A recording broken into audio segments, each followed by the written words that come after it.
ये जग जाहिर है कि कितना पैसा है, बहुत सारे चीज़ें हैं उनके पास, बेनामी सारे चीज़ें हैं। अब तेजस्वी यादव जी आप समझ लीजिए ना कि पैसा कहाँ से बांट रहे हैं। वो तो कहीं पे जाके मजदूरी तो कर किए नहीं है। बाढ़ में भी देखिएगा कितना उन्होंने पैसा बांटा था, मोतिहारी वगैरह सब में, तो उनके इनकम टैक्स फाइल में दिखा दीजिए कि उन्होंने पैसा बांटा है। डॉक्टर संजय निषाद जी वो पार्टी चला रहे हैं, बल्कि पार्टी नहीं चला रहे, वो एक दुकान चला रहे हैं। तो हमें ही धमकी दी है कि मार देंगे, जला देंगे, भगा देंगे, और चुनाव आते ही जो भी पॉलिटिकल पार्टी होता है उनको ब्लैकमेल करते हैं। समाज से उसका कोई लेना देना नहीं है, खास करके पिछड़ी जाति के लिए जहर है। 2022 में चुनाव लड़ेंगे, हमारा वहाँ का नारा है आरक्षण नहीं तो गठबंधन नहीं। हम स्वयं 165 सीट पर तैयारी कर रहे हैं। नेता प्रतिपक्ष हैं तेजस्वी यादव, वो कल गोपालगंज जा रहे थे और रास्ते में ही कुछ महिला लोगों को ऐसा क्या लगता है, कैसे देखते हैं? नहीं, देखिए, लोगों को मदद करना चाहिए, लेकिन अभी राज्य में पंचायती चुनाव को लेकर आचार संहिता लगा हुआ है, उसको उल्लंघन नहीं करना चाहिए। लोगों को मदद करना चाहिए। रोड पे पैसा बांटने से उसको खाना पीना, उनको बेहतर शिक्षा के लिए ऐसे मदद उनको करना चाहिए। अब पैसा बांटना तो मतलब उनके पास तो बहुत पैसा है, ये जग जाहिर है कि कितना पैसा है, बहुत सारे चीज़ें हैं उनके पास, बेनामी सारे चीज़ें हैं। तो अभी वो सोच रहे हैं कि फिर से सत्ता में आए, इस तरीके से लोभ लालच देकर लोगों को अब फिर से उसी तरीके से बनाएंगे। अब तेजस्वी यादव जी आप समझ लीजिए ना कि पैसा कहाँ से बांट रहे हैं। वो तो कहीं पे जाके मजदूरी तो कर किए नहीं है, तो कहीं ना कहीं इस तरीके से पैसा बांटना तो, और या वो अपने इनकम टैक्स फाइल में दिखाए कि हम पैसा, इससे पहले भी पिछले बाढ़ में भी देखिएगा कितना उन्होंने पैसा बांटा था, मोतिहारी वगैरह सब में, तो उनके इनकम टैक्स फाइल में दिखा दीजिए कि उन्होंने पैसा बांटा है। कहीं नहीं दिखेगा, तो यानी कि वो ब्लैक मनी है।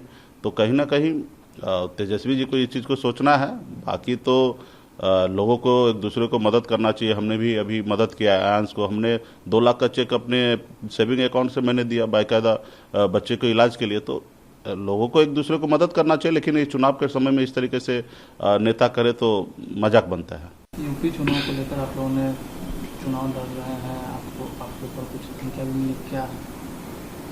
नहीं, देखिए, वहाँ के निषाद समाज को गुमराह कर रहे हैं हमारे एक साथी हैं डॉक्टर संजय निषाद जी, वो पार्टी चला रहे हैं, बल्कि पार्टी नहीं चला रहे, वो एक दुकान चला रहे हैं।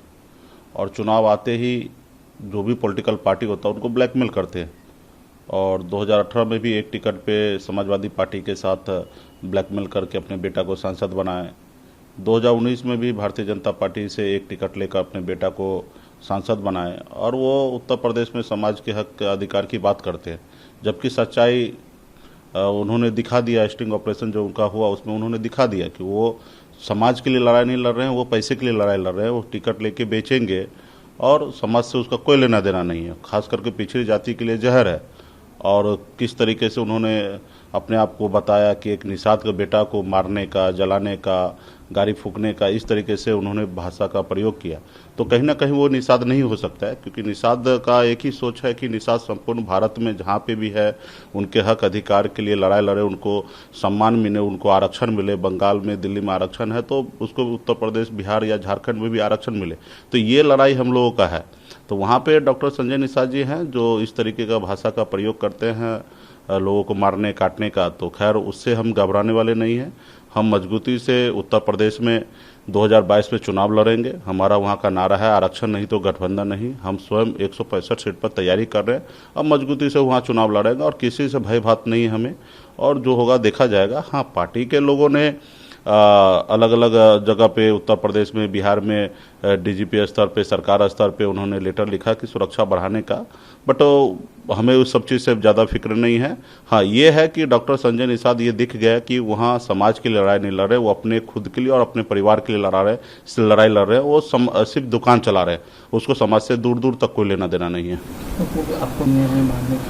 हाँ, वही हमें ही धमकी दी है कि मार देंगे, जला देंगे, भगा देंगे, उनके 4 आदमी को आग लगा देंगे, गाड़ी जला देंगे। तो इस तरीके से वो भाषा का प्रयोग किया है। खैर, वो उनके कहीं ना कहीं ऐसे समय पे वो आके उनका मानसिकता दर्शाता है कि समाज के प्रति उनका क्या रुख है। तो खैर, हमें उस सबसे घबराना नहीं है। हम 2022 में मजबूती से चुनाव लड़ेंगे, अपने दम पर 165 सीट पर लड़ेंगे।